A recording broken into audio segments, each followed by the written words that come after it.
John Lambert was an English parliamentary general and politician. He fought during the English Civil War and then in Oliver Cromwell's Scottish campaign, becoming thereafter active in civilian politics until his dismissal by Cromwell in 1657. During this time he wrote the Instrument of Government, Britain's only codified constitution, and was influential in bringing about the Protectorate. He remained inactive from politics until after the resignation of Richard Cromwell, when he was reappointed to a position in the army in 1659.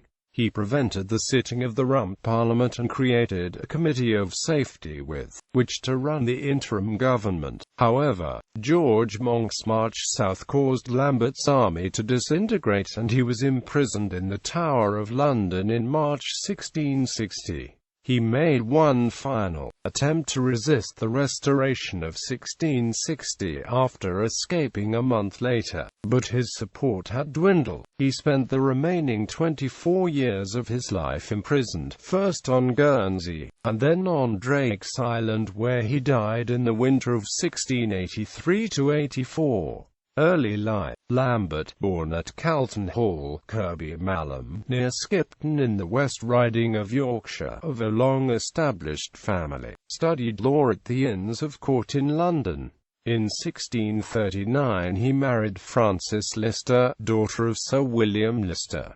Civil War. In September 1642, Lambert was appointed a captain of horse in the Parliamentary Army of the English Civil War, commanded by Ferdinando, Lord Fairfax. Within a year, he was colonel of a cavalry regiment, and distinguished himself at the Siege of Hull in October 1643.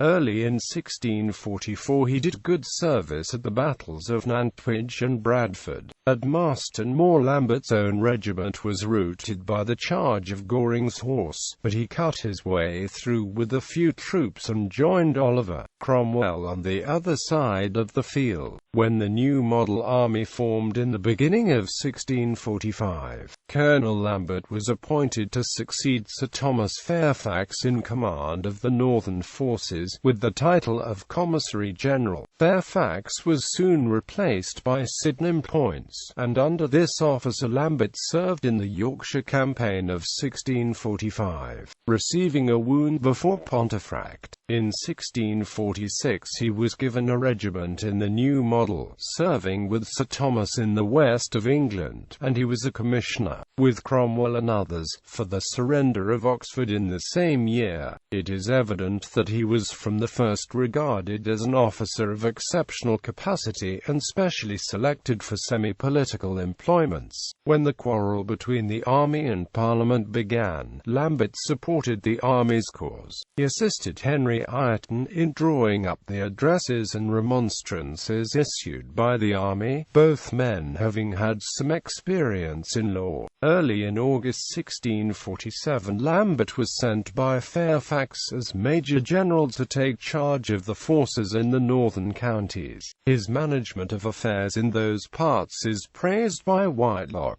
He suppressed a mutiny among his troops, kept strict discipline and hunted down the moss troopers who infested the moorland country. At the start of the Second English Civil War, Lambert, now a young general of 29, was more than equal to the situation. He had already left the sieges of Pontefract Castle and Scarborough Castle to Colonel Edward Rossiter, and hurried into Cumberland to deal with the English royalists under Sir Marmaduke Langdale. With his cavalry he got into touch with the enemy about Carlisle and slowly fell back, fighting small rearguard actions to annoy the enemy and gain time to St Bernard Castle. Langdale did not follow him into the mountains, but occupied himself in gathering recruits and supplies of material and food for the Scots. Lambert, reinforced from the Midlands, reappeared early in June and drove him back to Carlisle with his work half finished. About the same time the local horse of Durham and Northumberland were put into the field by Sir Arthur Haselrig, Governor of Newcastle. and under the command of Colonel Robert Lilburne won a considerable success at the River Coquette. This reverse, coupled with the existence of Langdale's force on the Cumberland side, practically compelled Hamilton to choose the west coast route for his advance, and his army began slowly to move down the long couloir between the mountains and the sea. The campaign which followed is one of the most brilliant in English history. When the Scottish army under the James Hamilton, 1st Duke of Hamilton, invaded England in the summer of 1648, Lambert was obliged to retreat, but Lambert continued to harass the invaders till Cromwell came up from Wales and the Scottish army was destroyed. In the 3 days' fighting at the Battle of Preston, fought largely at Walton le Dale near Preston in Lancashire. After the battle, Lambert's cavalry headed the chase, pursuing the defeated army, and finally surrounded it at Uttoxeter, where Hamilton surrendered to Lambert on the 25th of August 1648.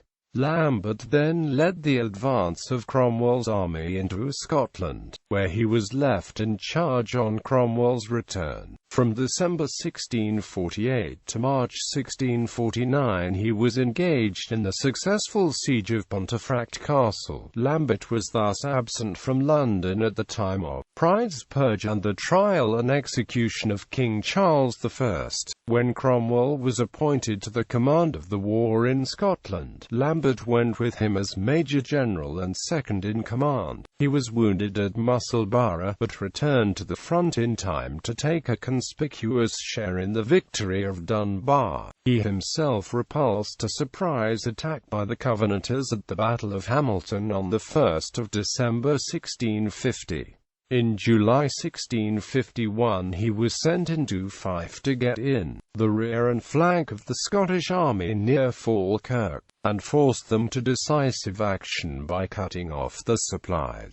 This mission, in the course of which Lambert won an important victory at Inverkeithing, was so successful that Charles II, as Lambert had foreseen, made for England. Lambert's part in the general plan of the resulting Worcester campaign was carried out brilliantly, and in the crowning victory of Worcester he commanded the right wing of the English army, and had his horse shot under him. Parliament granted him lands in Scotland worth £1,000 per annum. Commonwealth. In October 1651 Lambert was made a commissioner under the tender of Union to settle the affairs of Scotland, and on the death of Ireton he was appointed Lord Deputy of Ireland. He made extensive preparations. Parliament, however, reconstituted the Irish administration and Lambert refused to accept office on the new terms. He then began to oppose the Rump Parliament. In the Council of Officers he headed the party desiring representative government, as opposed to Harrison, who favoured an oligarchy of God-fearing men. But both hated the Rump of the Long Parliament, and joined in urging Cromwell to dissolve it by force. At the same time Lambert was consulted by the parliamentary leaders as to the possibility of dismissing Cromwell from his command, and on the 15th of March 1653 Cromwell refused to see him, speaking of him contemptuously as bottomless Lambert. On the 20th of April 1653, however, Lambert accompanied Cromwell when he dismissed the Council of State, on the same day as the forcible expulsion of the Parliament. Lambert now favoured the formation of a small executive council, to be followed by an elective parliament whose powers should be limited by a written instrument of government. As the ruling spirit in the Council of State, and the idol of the army, he was seen as a possible rival of Cromwell for the chief executive power. While the Royalists for a short time had hopes of his support, he was invited, with Cromwell, Harrison and John Desborough, to sit in the nominated Barebones Parliament of 1653, and when the unpopularity of that assembly increased, Cromwell drew nearer to Lambert. In November 1653 Lambert presided over a meeting of officers, when the question of constitutional settlement was discussed, and a proposal made for the forcible expulsion of the nominated Parliament. Parliament. On the 12th of December 1653, the Parliament resigned its powers into Cromwell's hands, and on the 13th of December Lambert obtained the consent of the officers to the instrument of government, in the framing of which he had taken a lead. He was one of the 7 officers nominated to seats in the council created by the instrument. In the foreign policy of the Protectorate, Lambert called for alliance with Spain and war with France in 1653, and he firmly withstood Cromwell's design for an expedition to the West Indies.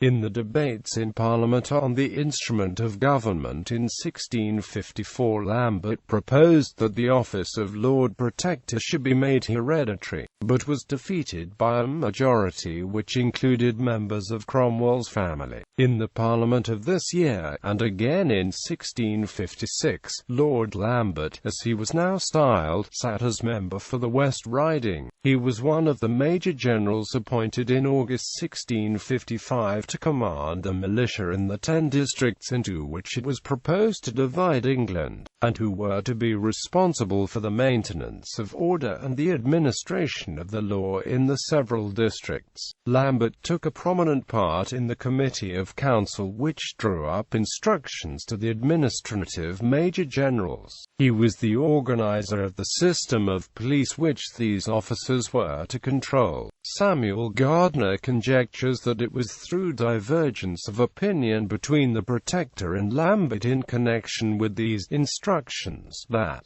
the estrangement between the two men began. At all events, although Lambert had himself at an earlier date requested Cromwell to take the royal dignity, when the proposal to declare Oliver king was started in Parliament he at once opposed it. 100 officers headed by Charles Fleetwood and Lambert waited on the Protector, and begged him to put a stop to the proceedings. Lambert was not convinced by Cromwell's arguments, and their complete estrangement, personal as well as political, followed. On his refusal to take the oath of allegiance to the Protector, Lambert was deprived of his commissions, receiving instead a pension of £2,000 a year. He retired from public life to Wimbledon, but shortly before his own death Cromwell sought a reconciliation, and Lambert and his wife visited Cromwell at Whitehall. When Richard Cromwell was proclaimed Protector, his chief difficulty lay with the army, over which he exercised no effective control. Lambert, though holding no military commission, was the most popular of the old Cromwellian generals with the rank and file of the army, and it was very generally believed that he would install himself in Oliver Cromwell's seat of power. Richard Cromwell's adherents tried to conciliate him, and the royalist leaders made overtures to him, even proposing that Charles II should marry Lambert's daughter. Lambert at first gave a lukewarm support to Richard Cromwell, and took no part in the intrigues of the officers at Fleetwood's residence, Wallingford House. He was a member of the Third Protectorate Parliament which met in January 1659, and when it was dissolved in April under compulsion of Fleetwood and Desborough, he was restored to his commands. He headed the deputation to Lenthal in May 1659 inviting the return of the Rump Parliament, which led to the tame retirement of Richard Cromwell, and he was appointed a member of the Committee of Safety and of the Council of State. When the Parliament, in an attempt to control the power of the army, withheld from Fleetwood the right of nominating officers, Lambert was named one of a council of 7 charged with this duty. The Parliament's evident distrust of the soldiers caused much discontent in the army, while the absence of authority encouraged the Royalists to make overt attempts to restore Charles II, the most serious of which, under Sir George Bootle and the Earl of Derby, was crushed by Lambert near Chester on the 19th of August 1659. He promoted a petition from his army that Fleetwood might be made Lord General and himself Major General. The Republican party in the House took offence. The Commons cashiered Lambert and other officers, and retained Fleetwood as chief of a military council under the authority of the Speaker. On the next day Lambert caused the doors of the House to be shut and the members kept out. On the 26th of October a new Committee of Safety was appointed, of which he was a member. He was also appointed Major General of all the forces in England and Scotland, Fleetwood being General. Lambert was now sent with a large force to meet George Monk, who was in command of the English forces in Scotland, and either negotiate with him or force him to terms. Monk, however, marched southward. Lambert's army began to melt away, and he was kept in suspense by Monk till his whole army deserted and he returned to London almost alone. Monk marched to London unopposed. The excluded Presbyterian members were recalled. Lambert was sent to the Tower, from which he escaped a month later. He descended a silk rope and, aided by 6 men, was taken away by barge. He tried to rekindle the civil war in favour of the Commonwealth by issuing a proclamation calling on all supporters of the good old cause to rally on the battlefield of Edge Hill. But he was recaptured on the 22nd of April at Daventry by Colonel Richard Ingoldsby, a regicide who hoped to win a pardon by handing Lambert over to the new regime. He was kept imprisoned in the Tower of London and then transferred to Castle Cornet on the island Guernsey. Restoration. On the Restoration, Lambert was exempted from prosecution by an address of both houses of the Convention Parliament to the King, but the Cavalier Parliament in 1662 charged him with high treason. In April 1662, General Lambert was, with Sir Henry Vane, brought to England and tried in June 1662. On the 25th of July, a warrant was issued to Lord Hatton, the Governor of Guernsey, to take into his custody the person of John Lambert, commonly called Colonel Lambert, and keep him a close prisoner as a condemned traitor until further orders. On the 18th of November following, directions were given from the King to Lord Hatton to give such liberty and indulgence to Colonel John Lambert within the precincts of the island as will consist with the security of his person.